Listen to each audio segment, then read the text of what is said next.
इसमें परेशानी कहाँ पे आती है सर कि 100 में मान लेते हैं 90 लोग ऐसे हैं कि जो पैसे ले लेते हैं, ठीक है, वो मुखिया से खर्च करवाते हैं, जो भी प्रत्याशी हैं उनसे खर्च करवाते हैं। लेकिन 10 लोग सर अभी भी ऐसे हैं समाज में जो कि अपने नीति से चलते हैं, उनकी एक अलग प्रतिष्ठा होती है। अब वो 90 के चक्कर में वो भी 10 पिसा रहे हैं। ऐसा क्यों होता है सर? ऐसा क्यों करते हैं प्रत्याशी? मैं आपसे इसलिए पूछ रहा हूं कि आप भी एक प्रत्याशी, वो लगाता क्यों है 10 लाख रुपए? देखिए यहीं से स्वार्थ यहीं से शुरू हो जाती है कि आज हम 1 महीने मेहनत कर लिए, आज 1 महीने हम पाँव पकड़ लिए और 5 साल तक मुझे पकड़वाना है। अब वो पैसा क्यों खर्च करते हैं? नमस्कार, मैं हूं अवधेश और एक बार पुनः आप सबों का स्वागत है हमारे YouTube चैनल KAR न्यूज़ में। अभी जैसा कि आप सब जान रहे हैं कि पंचायत चुनाव को लेकर हर एक पंचायत में जितने भी प्रत्याशी हैं या उनके जो भी समर्थक हैं, जनतागण हैं, काफ़ी उत्सुकता से इसमें बढ़ चढ़ के भाग ले रहे हैं। और इसी चुनाव के दौरान मैं आज आया हूं बछवाड़ा प्रखंड के रानी 2 में हम हैं। हमारे साथ यहाँ पे मुखिया के प्रत्याशी हैं, तो इनसे बात करेंगे, इनसे जानेंगे कि इस चुनाव में आने का इनका मुख्य उद्देश्य क्या है। सर स्वागत है आपका। सबसे पहले मैं आपका परिचय जानना चाहूँगा, हमारे दर्शकों से प्लीज़ आप अपना परिचय। सबसे पहले आप सभी आदमी को आदाब, नमस्कार, प्रणाम। सत्यमेव जयते। जय मजदूर, जय नौजवान, जय किसान। मेरा नाम शमीम अहमद है। पेशे से मैं एक शिक्षक हूँ। घर मेरा बछवाड़ा प्रखंड के रानी 2 पंचायत के बेगमसराय गांव में है। इससे पहले मैं शिक्षण का काम करता हूँ, अभी भी पढ़ा रहा हूँ और एकेडमिक तथा कॉम्पिटिटिव दोनों स्टूडेंट को पढ़ाता हूँ। मैं एक अंग्रेजी का शिक्षक हूँ। कहाँ पे सर आपका क्लास कहाँ पे चलता है? मेरा क्लास दलसिंह सराय में चलता है और उसके साथ साथ शाम में 2 घंटा हम घर पे भी पढ़ाते हैं बछवाड़ा में।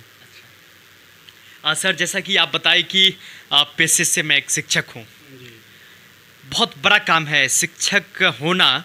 आप कितने युवाओं के लिए एक प्रेरणा है। आप बच्चों के भविष्य के लिए आप मेहनत करते हैं और आप ये काम छोड़कर इस बार के पंचायती चुनाव में आने का निर्णय क्यों लिया?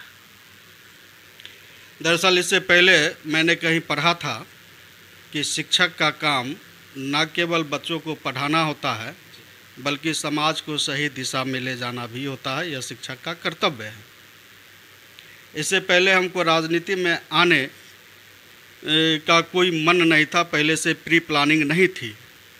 एक रोज़ अचानक लोग 40-45 की संख्या में मेरे घर पर पहुँचे और बड़ी विनम्रता के साथ हमसे रिक्वेस्ट किए, निवेदन किए कि पिछले 20 वर्षों से पंचायत का चुनाव होता आ रहा है, जिसमें कई लोग मुखिया बने, लेकिन एक्सपेक्टेड विकास जो होना चाहिए वह विकास नहीं हो पा रहा है। पूरे पंचायत में पिछले 20 वर्षों से लूट खसोट हो रहा है।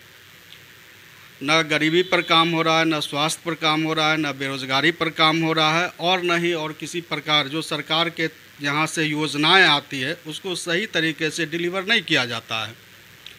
इसी से उबकर कुछ लोग मेरे यहाँ आए और उन्होंने कहा कि सर आप पंचायत चुनाव में आइए और मुझे उम्मीद है कि आप जीतने के बाद लोगों की इच्छा को पूरा करेंगे।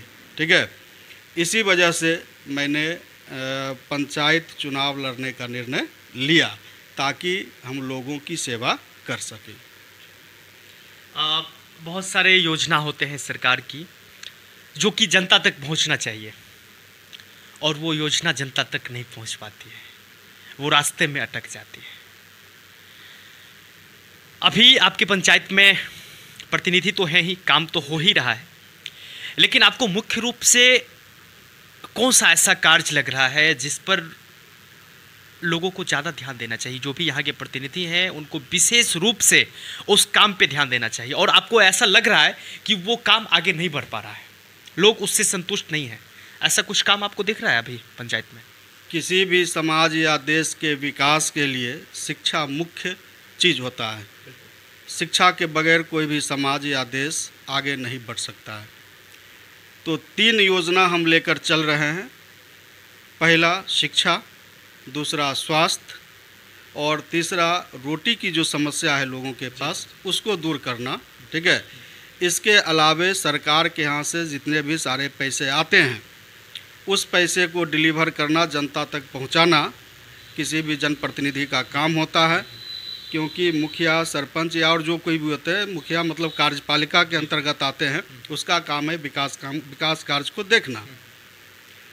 तो मुखिया जो होते हैं कहीं के भी, समझ गए, वह ज़रूरतमंद लोगों तक सरकार की योजना नहीं पहुंचा पाती है। प्रत्येक मुखिया का यह कर्तव्य होना चाहिए कि सरकार के यहाँ से जो योजनाएं आती है उसका जो पैसा आता है वह एक आम मीटिंग बुलावे, उसमें जितने भी वार्ड कमिश्नर हैं सबको शामिल करें, पंचायत के जो भी गणमान्य लोग हैं, पढ़े लिखे लोग हैं, उनको शामिल करें और उनके नज़दीक यह बात रखें कि इस फाइनेंशियल ईयर में इतना पैसा आया है, इस योजना के लिए इतना पैसा है, कैसे खर्च होगा आप लोग तय कीजिए। काम करने के पश्चात जो पैसा बचता है वह भी पब्लिक होना चाहिए और लोगों को कहना चाहिए कि इस वर्ष इतना पैसा बच गया है, हम चाहते हैं कि इसका एक फंड हो। फंड मेडिकल के क्षेत्र में हो, शिक्षा के क्षेत्र में हो और रोटी की व्यवस्था हो। बहुत सारे पंचायत में गरीब आदमी ऐसे हैं जो पैसे की कमी के वजह से अपने बाल बच्चे का इलाज नहीं करवा पाते हैं, जो मर जाते हैं अंत में। बहुत सारे ऐसे परिवार हैं जो अपने माँ बाप को खाना नहीं खिला पाते हैं। इसका 2 कारण हो सकता है, एक होता है आर्थिक तंगी और दूसरा होता है नैतिक शिक्षा की कमी। तो ज़्यादातर देखा गया है कि नैतिक शिक्षा की कमी के वजह से वो अपने माँ बाप को खाना नहीं खिला पाते, जबकि पर्याप्त सुविधा उपलब्ध है। तो कोशिश हम करेंगे कि नैतिक शिक्षा के द्वारा इस चीज़ को ठीक करें, या अगर वह सक्षम नहीं है खिलाने में तो उसके लिए 2 रोटी की व्यवस्था करें।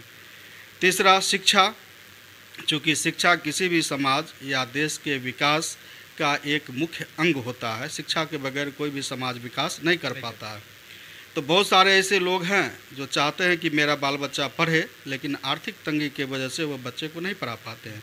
क्योंकि मैं एक शिक्षक हूं और शिक्षक होने के नाते मेरा प्रथम फोकस रहेगा कि हम बच्चों को शिक्षा दें, और अगर पैसे की कमी हो रही है तो हम उसकी आर्थिक मदद करें और उसको समाज के मुख्य धारा से जोड़ने का काम करें। सर एक चीज़ आप बताएं कि जो आपकी योजना रहेगी, आप 3 योजना बताएं कि हम इस तरह से काम करेंगे।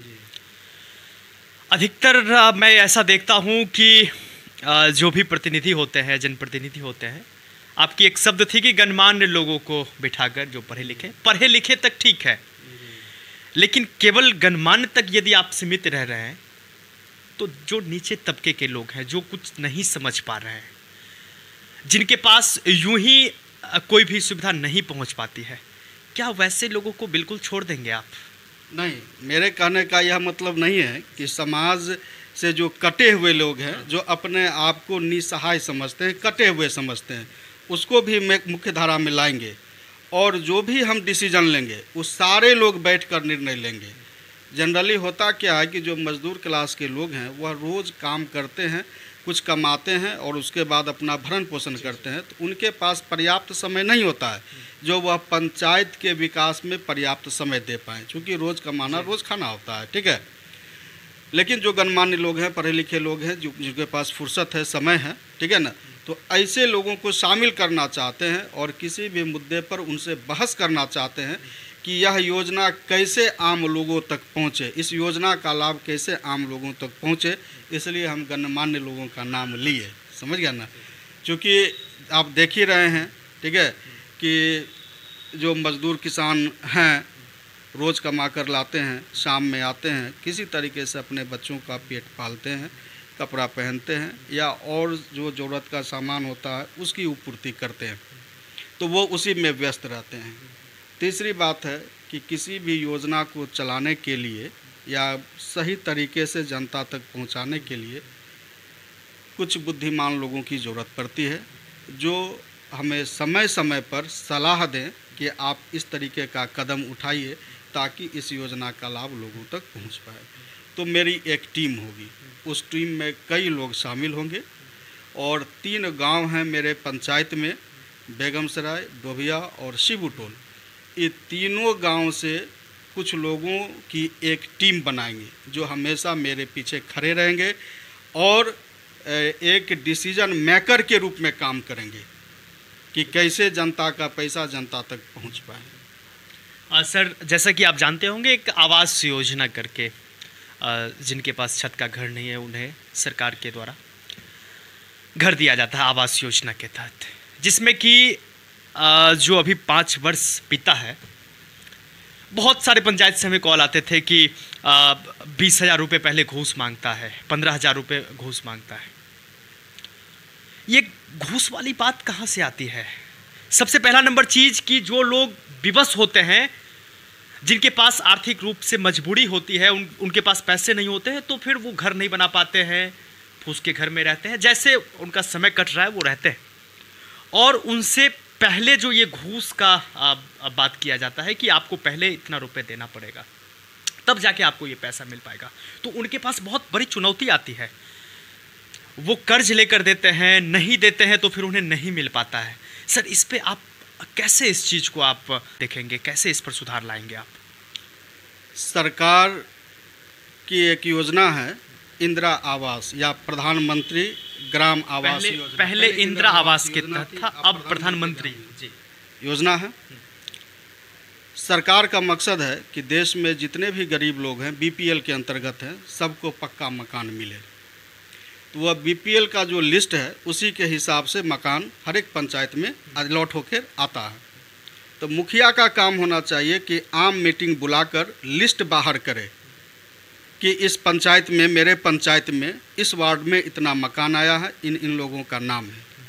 लेकिन मुखिया यह काम नहीं करते हैं, लिस्ट को अपने अंदर रखते हैं और जो उनके करीबी होते हैं या जो चापलूस किस्म के आदमी होते हैं उनको बुलाते हैं और कहते हैं कि इतना पैसा दीजिए, हम आपको मकान अलॉट कर देते हैं, जबकि नाम किसी और का है, किसी और के नाम से आया है। क्योंकि वह लिस्ट बाहर नहीं हो पाता है, तो लोग पहले के चक्कर में कि पहले हमको हो जाए, अरे 1,70,000 रुपया आता है, चलो 20,000 रुपया आप ही ले लीजिए, 1.5 लाख रुपया का तो बेनिफिट हो रहा है, इसी पहले हमको मिले, योजना का लाभ हमको मिले, इसी वजह से यह करप्शन बढ़ रहा है। अगर लोग पेशेंस के साथ रहें कि नहीं मेरा भी नंबर आएगा, क्योंकि सरकार की योजना है कि हर एक व्यक्ति को पक्का मकान मिलेगा, तो अगर लोग अपने बारी का इंतज़ार करें कि नहीं हम पैसा नहीं देंगे, जिसके नाम से मकान अलॉट हुआ है उसी को मकान मिल जाए, हम बाद मिलेंगे, तो वहाँ पर करप्शन नहीं होगा। और इसके लिए मुखिया को ईमानदार बनना पड़ेगा, क्योंकि जब तक वह इन पब्लिक नहीं करेगा, लोगों को नहीं पता चलेगा कि किसके नाम से मकान अलॉट है, ठीक है, तब तक यह करप्शन दूर नहीं होगा। दूसरी बात कि बहुत सारे ऐसे लोग हैं। सर 1 मिनट में, लोग बारी का इंतजार नहीं करते हैं, वो पहले के चक्कर में उन्हें ये देना पड़ता है। सर, मुझे एक बात बताइए, पंचायत का प्रधान लोग क्यों नियुक्त करते हैं? इसलिए नियुक्त करते हैं कि जब हमारे साथ, हमारे पास कोई समस्या आएगी, हमें कोई परेशानी होगी, तो हमें ये मदद करेंगे, है ना। लेकिन अगर वहाँ पे जो भी प्रधान हैं, वहाँ पे अगर इस चीज़ का वो अलग बेनिफिट ले रहे हैं कि अब ये आगे आके लेना चाहते हैं कि पहले मुझे मिल जाए तो पहले इनसे 20,000 रुपये ले लिया जाए, क्या ये सही लग रहा है आपको? यहाँ पे क्या उनका दायित्व तो नहीं है कि अरे नाम उनका आ गया तो फिर उनको दिया जाए? इसमें अब हम इंतज़ार क्यों करवाएं कि पैसा पहले उनसे घूस ले लें, उसके बाद फिर इनको घर मुहैया करवाएं?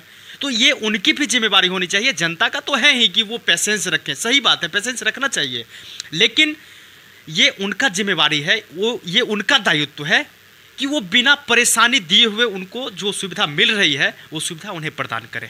ये होना चाहिए कि नहीं होना चाहिए? देखिए, इसके जड़ में आपको जाना पड़ेगा। अभी आप जानते हैं कि जब भी पंचायत चुनाव होता है या विधानसभा का चुनाव होता है या लोकसभा का चुनाव होता है, तो उसमें पैसे वालों का बोलबाला होता है। जितना ज़्यादा खर्च करेगा उतना ही ज़्यादा जीत की उम्मीद रहती है। अब ज़रा सोचिए आप कि कोई मुखिया अगर किसी पंचायत में चुनाव जीतने के लिए 10 लाख रुपया खर्च करता है तो वह चाहेगा कि हम 50 लाख रुपया कमावे, क्योंकि मुखिया को तो सैलरी उस हिसाब से मिलता नहीं है कि 10 लाख रुपया हम लगा दिए और फिर लाख रुपया या 50,000 रुपया पर मंथ आ रहा है, तो वो 10 लाख रुपया जो लगाया तो वो मेकअप कहाँ करेगा? तो क्यों लगाता है जनता? नहीं सर, वो लगाता क्यों है 10 लाख रुपए? देखिए, यहीं से स्वार्थ यहीं से शुरू हो जाती है कि आज हम 1 महीने मेहनत कर लिए, आज 1 महीने हम पाँव पकड़ लिए और 5 साल तक मुझे पकड़वाना है। अब वो पैसा क्यों खर्च करते हैं? हम ये जितने भी प्रत्याशी होते हैं सभी से निवेदन करना चाहूँगा कि ये आप किस उम्मीद से 10 लाख रुपए, 15 लाख रुपए, 20 लाख रुपए खर्च करना चाहते हैं? इसीलिए कि आगे 5 साल तक मैं 20,000 करके, 25,000 करके उनसे वसूलता रहूँगा। अब इसमें परेशानी कहाँ पे आती है सर कि 100 में मान लेते हैं 90 लोग ऐसे हैं कि जो पैसे ले लेते हैं, ठीक है, वो मुखिया से खर्च करवाते हैं, जो भी प्रत्याशी हैं उनसे खर्च करवाते हैं। लेकिन 10 लोग सर अभी भी ऐसे हैं समाज में जो कि अपने नीति से चलते हैं, उनकी एक अलग प्रतिष्ठा होती है। अब वो 90 के चक्कर में वो भी 10 पिसा रहे हैं। ऐसा क्यों होता है सर? ऐसा क्यों करते हैं प्रत्याशी? मैं आपसे इसलिए पूछ रहा हूँ कि आप भी एक प्रत्याशी हैं। देखिए, राजनीति पहले समझिए, राजनीति का अर्थ होता है सेवा और नेता का अर्थ होता है सेवक। अगर राजनीति में आप सेवा के भाव से आ रहे हैं तो आप चुनाव में पैसा नहीं खर्च कीजिएगा, लोग आपको चुन लेंगे। लेकिन मुख्य रूप से देखा जाता है कि जितने भी जनप्रतिनिधि, भावी जनप्रतिनिधि होते हैं, वह कुछ दलाल टाइप के लोगों को अपने पास पाल पोस कर रखते हैं, जिसको 10, 20, 25,000 रुपया दे दिया जाता है और वह जनता को बहला फुसला कर अपने पक्ष में वोट करवा लेते हैं। तो जनता को यह देखना चाहिए कि जिस जनप्रतिनिधि के लोग मेरे यहाँ आए हैं वोट मांगने के लिए, वह ईमानदार हैं कि चापलूस किस्म के हैं। चापलूस किस्म के लोग होते हैं, उससे मुखिया घिरे रहते हैं। वोट आम पब्लिक डालती है अपने कल्याण के वास्ते कि जनप्रतिनिधि मेरा कल्याण करेंगे, लेकिन जनप्रतिनिधि जो होते हैं उसी चापलूस लोगों से घिरे हुए रहते हैं, जिसके वजह से सरकार की किसी भी योजना का लाभ आम पब्लिक को पूरी तरह नहीं मिल पाता है। अतः लोगों को चाहिए कि वह एक ईमानदार, पढ़े लिखे, सुयोग्य लोगों को जनप्रतिनिधि के रूप में चुने, ताकि वे अपने बुद्धि, विवेक और ईमानदारी का इस्तेमाल करते हुए सरकार की योजनाओं को आम पब्लिक तक ले जाए। सर, बहुत बहुत अच्छी बात है। आपकी जितनी भी सोच है, जितनी भी आगे का रणनीति है, काफ़ी बेहतर है, यही होना भी चाहिए। लेकिन एक और बात मैं आपसे करना चाहूँगा। जब ये चुनाव होता है तो चुनाव के दौरान जितने भी प्रत्याशी होते हैं, ये समझिए उनका मतलब पता नहीं क्या होता है कि जब चुनाव होता है तो उनके बातों में ऐसा लगता है कि वाकई में ये हमारे हर एक सुख दुख में हमें साथ देंगे, जितनी भी योजना होगी वो हम तक पहुंचाएंगे। लेकिन सर, चुनाव जब खत्म होती है उसके बाद वो कहाँ चले जाते हैं इसका कुछ पता नहीं चल पाता है। ऐसा क्यों होता है सर? पिछले 2 महीने से हम पूरे पंचायत का दौरा कर रहे हैं और लोगों की यह शिकायत है और उनका शिकायत जायज़ है। क्योंकि जब जब पंचायत चुनाव होता है, विधानसभा का चुनाव होता है या लोकसभा का चुनाव होता है, तो प्रत्याशी लोगों के बीच जाते हैं और तरह तरह के वादे करते हैं, और वादा करने के बाद अगर जीत जाते हैं तो वह फिर 5 साल तक लोगों के बीच नज़र नहीं आते हैं। इसका एक ही कारण है कि आप जिन प्रतिनिधियों को चुन रहे हैं या तो पैसा लेकर वोट दे रहे हैं, और नहीं तो वह जनप्रतिनिधि अयोग्य है, जो आपके लिए काम नहीं करना चाहते हैं, अपने परिवार और अपने कुछ चापलूस किस्म के लोगों तक ही सीमित रहना चाहते हैं। क्योंकि उनको पता है कि हर एक बार पैसा के बदौलत हमको वोट मिल ही जाता है, तो लोगों के लिए काम करने की क्या ज़रूरत है। अतः लोगों को खुद सोचना चाहिए कि जो 10-12 प्रतिनिधि आए हैं, भावी प्रतिनिधि चुनाव लड़ रहे हैं, उसमें सबसे सुयोग्य लोग कौन हैं, ठीक है, उनको हम जिताने का काम करें। और चुनाव में जाति, धर्म और पार्टी को बिल्कुल अलग कर देना चाहिए। क्योंकि अगर आपका बेटा आपको खाना ना दे और पड़ोस का बेटा आपको खाना दे, तो बेटा आपका अपना बेटा नहीं बल्कि वही आपका बेटा है, चाहे वो किसी भी धर्म का हो। तो वही चीज़ यहाँ भी अप्लाई करना चाहिए। सर एक बात आई कि पैसा देकर वोट लेते हैं। जब पैसा देकर मिल ही जाता है तो फिर काम करने की क्या ज़रूरत है? सर पैसा आप भी देकर वोट लेते हैं? जी नहीं, अगर ऐसी बात रहती तो शायद हम चुनाव नहीं लड़ पाते। दो तरीके से चुनाव लड़ा जाता है। एक सेल्फ डिक्लेयर्ड कैंडिडेट होते हैं कि खुद मैदान में कूद गए, उनको लगता है कि नहीं मेरे पास पैसा है और बहुत कुछ है जिसके वजह से चुनाव जीत पाते हैं। दूसरा होता है कि मास डिक्लेयर्ड, पब्लिक उनको लाती है। तो यह सौभाग्य की बात है मेरे लिए कि लोगों ने मुझे चुना, उस योग्य समझा और घर से बाहर निकाले कि नहीं आप मैदान में आइए। एक शिक्षक के रूप में जितना मान सम्मान लोग हमको देते हैं, हम चाहते हैं कि जनप्रतिनिधि जब बने तो वहाँ भी इसी तरीके का सम्मान मिले, कुछ ऐसा काम करें जिसके वजह से लोगों के दिल में बैठ जाए और लोगों को मतलब क्या कहते हैं सरकार के पैसा या योजना का लाभ वहाँ तक पहुँचे। चलिए बहुत अच्छा लगा सर आपसे मिलकर, और आपकी जो भी रणनीति है काम करने का, मैं निवेदन करूंगा कि उस चीज़ को ध्यान में रखते हुए अगर लोग आपको चयन कर रहे हैं, आपको ला रहे हैं इस मैदान में और उसके बाद फिर आपको विजय होने का मौका दे रहे हैं, तो आप ईमानदारी से इसको पूरा कीजिएगा। बस इतना ही कहूँगा। और मेरे प्यारे साथियों, आज मैं बछवाड़ा प्रखंड में रानी 2 पंचायत में आया था और यहाँ पे हमारे साथ मुखिया के प्रत्याशी समीम सर हैं। तो आज के लिए मैं यहाँ पे इस कार्यक्रम को समाप्त करना चाहूँगा। एक चीज़ चलते चलते निवेदन करूँगा कि आप अपने अपने पंचायत में निश्चित रूप से ये प्रयास कीजिएगा कि एक शासक नहीं, साथी और सेवक का चयन कीजिएगा, जो कि आपके साथ रह के काम करे, ना कि आपको वो सेवक बना दे। इस चीज़ का ख्याल रखिएगा। फिर मिलते हैं एक ऐसे सुंदर अवसर के साथ, एक ऐसे सुंदर माहौल के साथ। तब तक के लिए जय श्री राधे। अगर हमारे वीडियो आप सभी को पसंद आता हो तो आप हमारे चैनल KAR न्यूज़ को लाइक करना, सब्सक्राइब करना एवं घंटी के निशान को दबाना ना भूलें।